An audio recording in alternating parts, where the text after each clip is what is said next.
Tonight, President Akufo-Addo, in his latest response to the NDC, directs the Attorney General to begin legislative processes to ban activities of party militia as he regrets the recurring political violence, but confident recommendations the Emil Short Commission report will rid the country of it. The recommendations and findings will help us on the road to ridding our nation of this canker of politically related violence, as has unfortunately become part of the culture of our politics. It's regrettable that should be the case.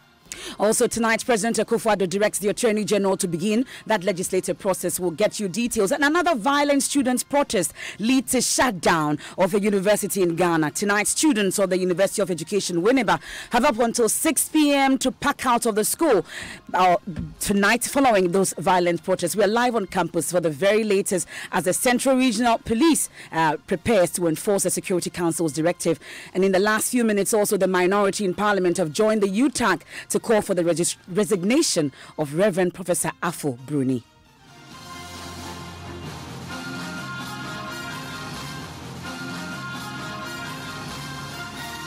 I support the call by students and lecturers alike that the current Vice Chancellor should give way. This is because if he continues in office, both lecturers and students have lost confidence in him.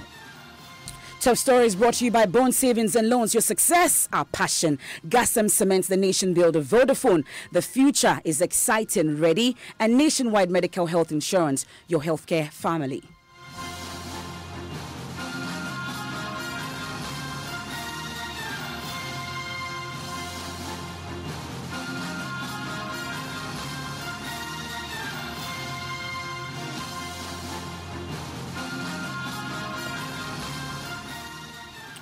Tonight, President Akufo-Addo has described as regrettable and unacceptable the recurring electoral and political-related violence during major polls in the country. He's, however, confident recommendations in the Emil Short-led commission will fix it. The commission set up last month in response to the Ayawaso West Wuogon parliamentary by-election was tasked to, among others, make a full and impartial recommendation into the circumstances of and establish the facts leading to the events and associated violence during the Ayawaso West Wuogon by-election. Now, the commission was also to identify any person responsible for or who has been involved in the event, the associated violence and injuries, and further to inquire into any matter which it considers incidental or reasonably related to the causes. After a month of public hearing, Chairman of the Commission, Emil Short, presented his report to the President.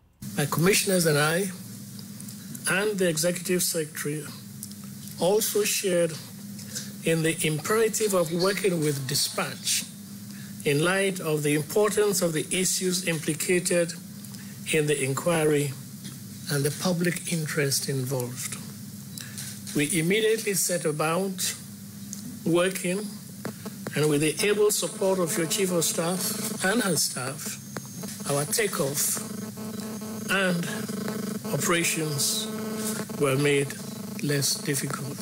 I'm delighted to stand before you today, having delivered on our mandate within what can be arguably said to be a record time.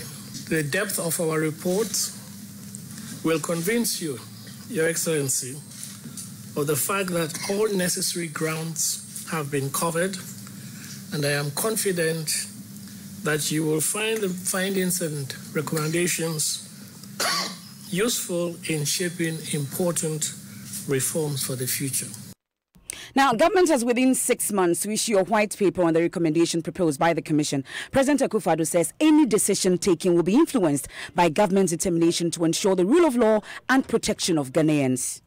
The circumstances in which these unfortunate events occurred might have proved somewhat difficult for others, but you did not hesitate to accept the assignment, and the work that you have done has been in the public domain. The whole country has seen the transparent nature of the proceedings, and we have all followed it, obviously, with great care and attention. I'm happy that at long last it's come to an end. The findings and the recommendations that have been made will, of course, be given the greatest possible attention by me and the members of my government. We have the responsibility of ensuring the maintenance of law and order in our country. And that responsibility is not one which can be abdicated on any occasion. So, to the extent that this commission can help us, its findings and recommendations can help us advance the cause of law and order in our country, welcome it. It will be the subject of close study. I'm not sure that in the circumstances of this commission, this is the commission that will call for the issuance of a white paper on our part, but we will look at all of these matters and will respond appropriately and accordingly. But in the meantime, I think that my duty is to thank you on behalf of the people and the nation of Ghana for the work that you have done and for agreeing to undertake this very sensitive and important assignment. Hopefully, the recommendations and findings will help us on the road to ridding our nation of this canker of electoral, politically related violence that has unfortunately become part of the culture of our politics. It's regrettable that that should be the case, but there it is. Where our duty is to confront the realities of the day and trying to find a panacea that will assure the good people of Ghana that they can go about their normal duties, including the exercise of their constitutional and political rights in an atmosphere of peace and freedom. And that is our main concern.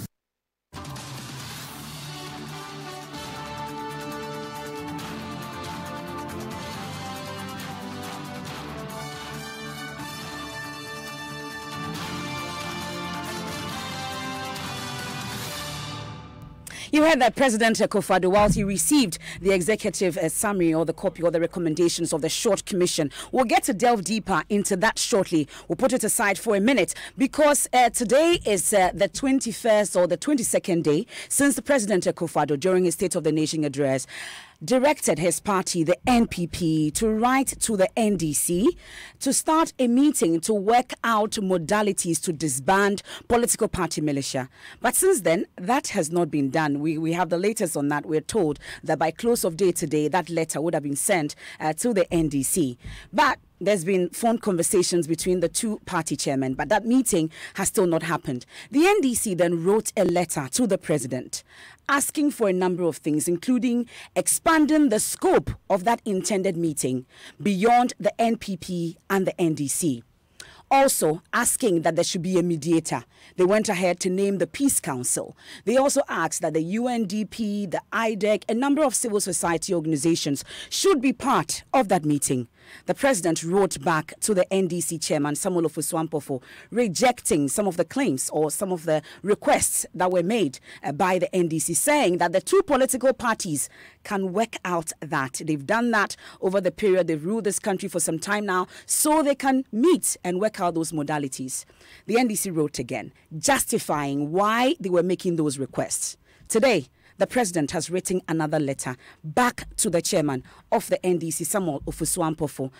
Presidential Affairs correspondent Elton Brobe has a copy of that letter, joins us in studio. What does it say, Elton? So, MFR, I can tell for a fact that the issues you raise are not contained in this particular response to the NDC chair. Okay.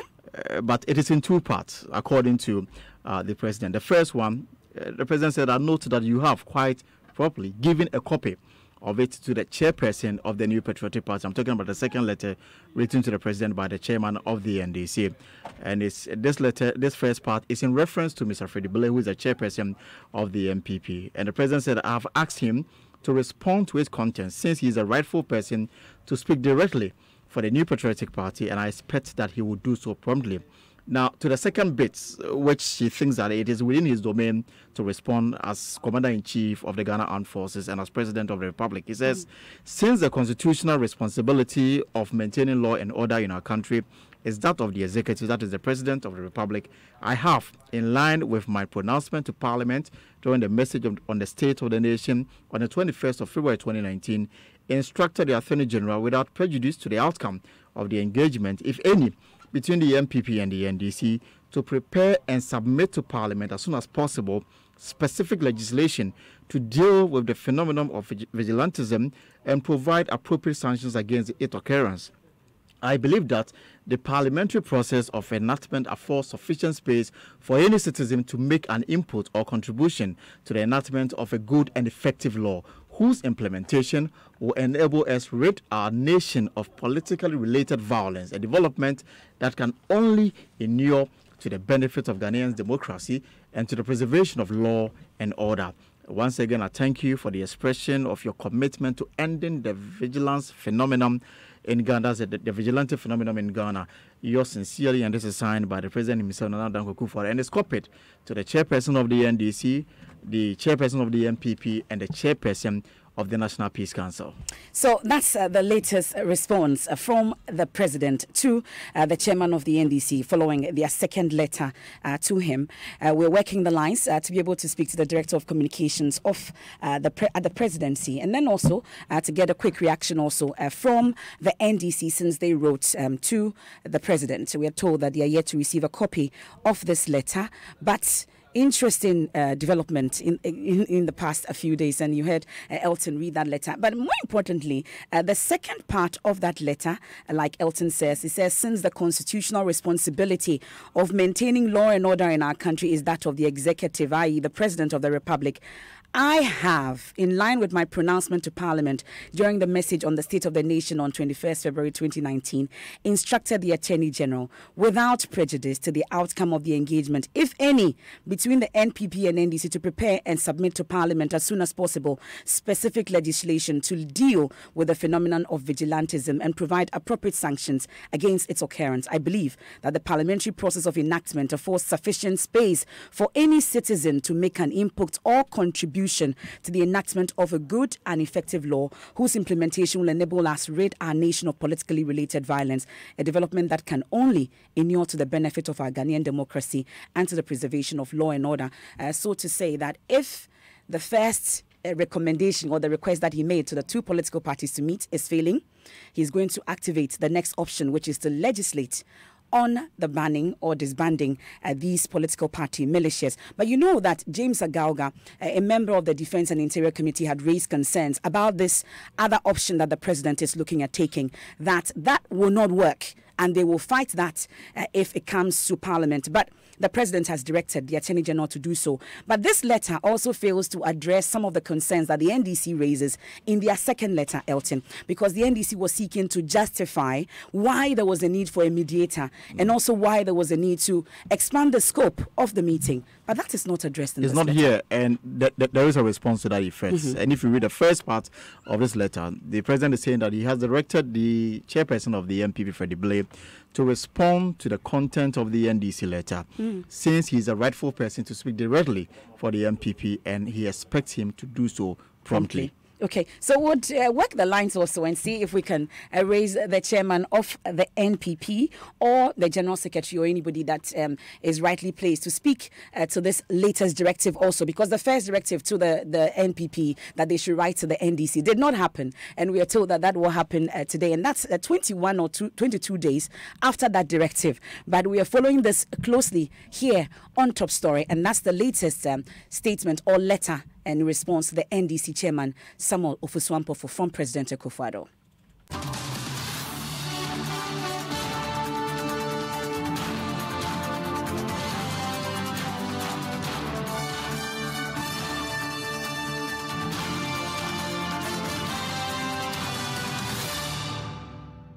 Ours as the Regional Security Council is to ensure the peace and security of the university. So, on the advice of the Regional Security Council, we cannot continue to allow the university to be in session. Our report is this, that every passing day, the level of insecurity increases or escalates. As we speak, some of the buildings have had their windows shattered. The university's bus, I'm told the glasses have been shattered. That yesterday, during the period of the power outage, some of the students took opportunity or took advantage of that and set ties burning blocked roads, and virtually were seeking to turn the security and the peace of the university upside down. This morning, so that's the Central Regional Minister, who is also the chairman of the Regional Security Council in the region, that's Kwamina Duncan, announcing that the university cannot remain in session after violent protests on the University of Education Winneba campus by some students. The 3-day violent protest over recent happenings at the university, including the dismissal of about 30 teaching and non-teaching staff by the Vice-Chancellor, Reverend Professor Afo Bruni, led to the destruction of properties and disruption of academic activities.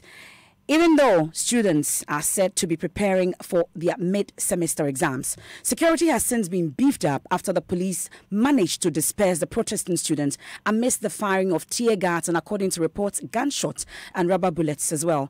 Richard Kojo-Nyarko has been following developments on the UEW campus. We'll join him live shortly, but first listen to some students.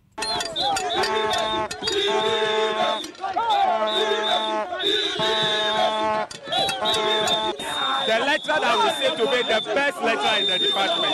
He is the one who has the sociology, is the one who teaches the soccer, first aid, a lot of courses that we don't see any lecturer in this our department taking us through. We had a call from our Dr. Jinapo, that he is also sacked, that he was at the lecture hall teaching the level 400, and he had a text message that he is sacked. So we want him back. He didn't do anything. So we want him back. He is the only lecturer in our department.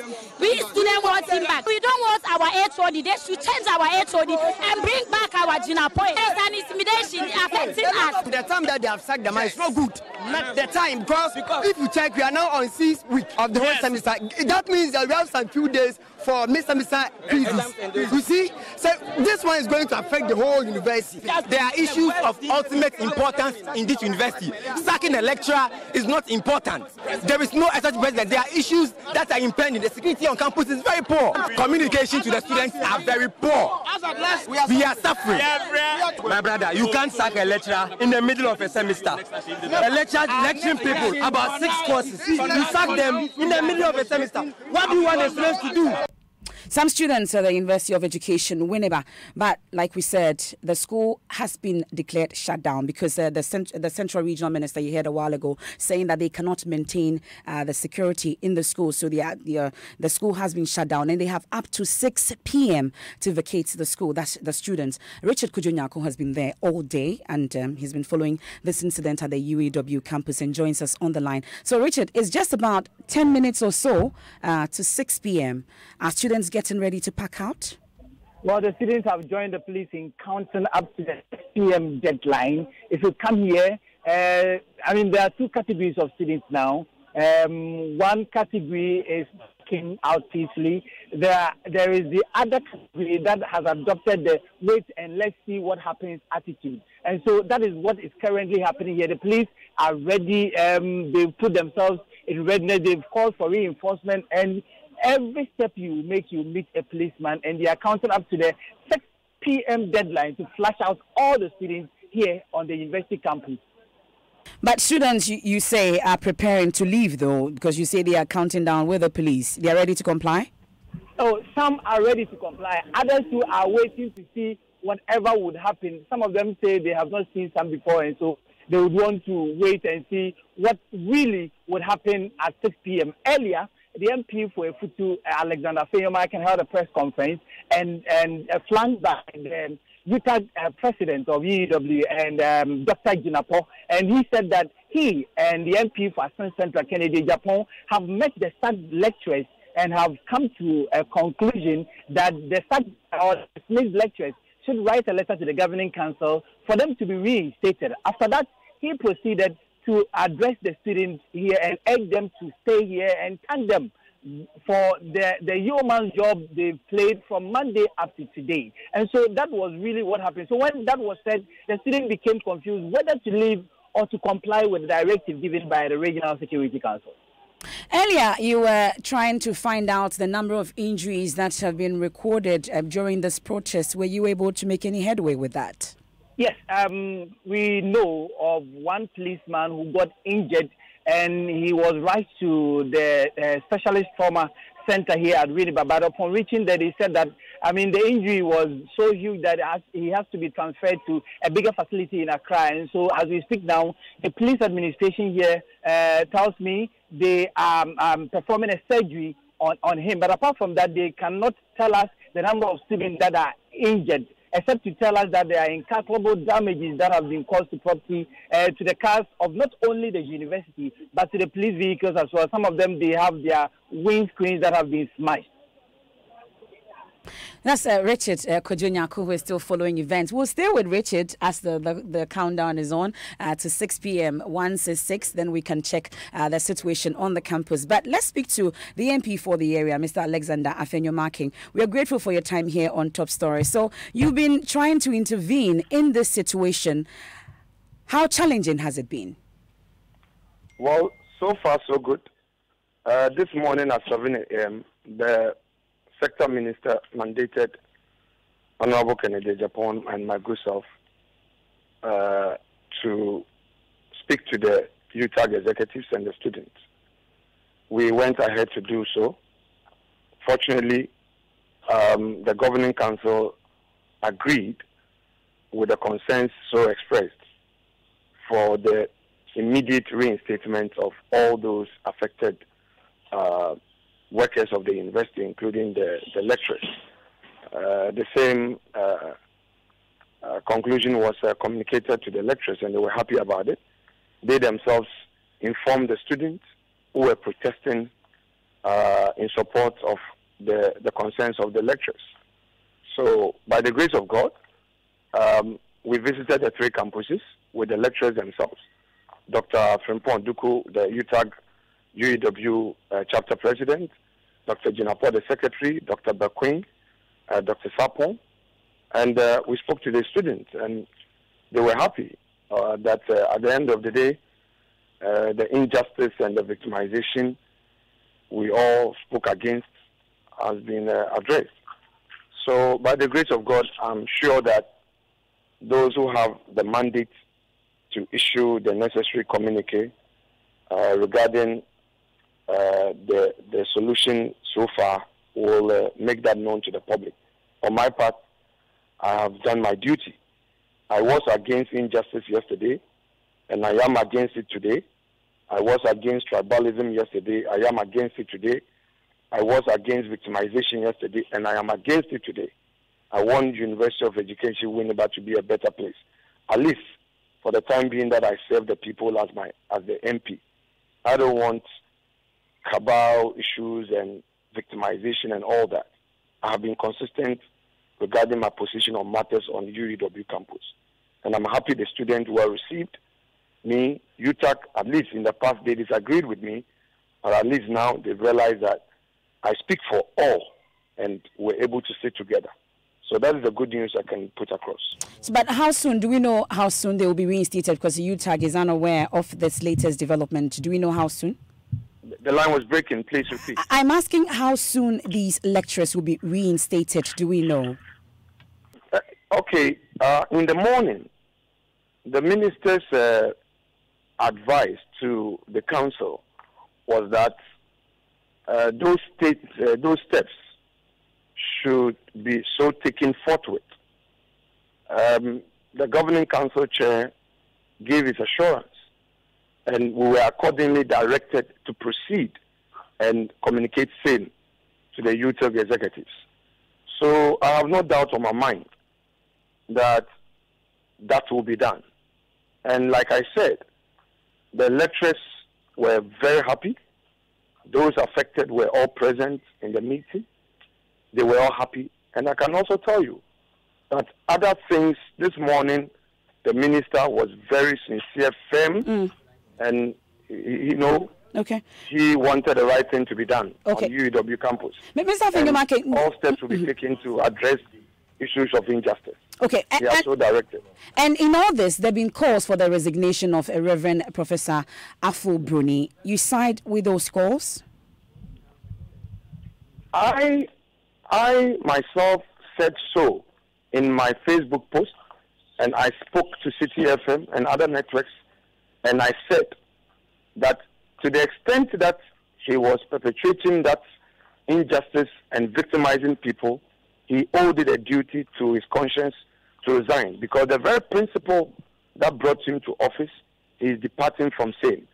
Now, if, and I repeat, if, as an adult, he reflects on all of these and he's ready to do right to his fellow men, I am sure the lecturers and the students will be happy to work with him. But you see, I criticized Avoke yesterday. I criticized issues of victimization yesterday. And if it is being done by my own Catholic priest, I'll be loud on saying.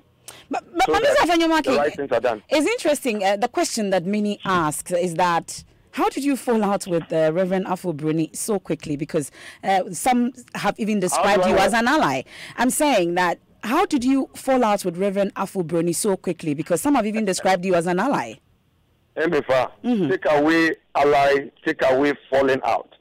Afo-Broni brought to my attention as a member of parliament issues of injustice, and I pursued them. He and other professors who felt that there were serious issues of misappropriation of funds, issues of victimization, issues of tribalism. He led a team to bring these to my attention. I fought on these issues for 5 years. I'm saying that in so doing, he wasn't an ally, but I was only doing my duty as an MP, not interfering, but ensuring the right things being done. If today, he and others who wanted me to ensure the right things being done are doing the same thing, I owe it a duty to truth, my conscience and principle, to tell him and others that don't repeat that which you were not happy about yesterday. That is my position. Issue of ally falling out with him is neither here nor there. He is my friend, he is my priest. Avoke is my friend, he is my priest. Last week, we had a good dinner, we had a good discussion. I mean, it's not about personalities. Okay. But the issues going on in Winneba, the UEW, sometimes people get me wrong, but I don't really care about those who don't want to pay attention to reality. Ghanaians, sometimes we don't want truth. We are hypocritical about matters. But I want to remain fair.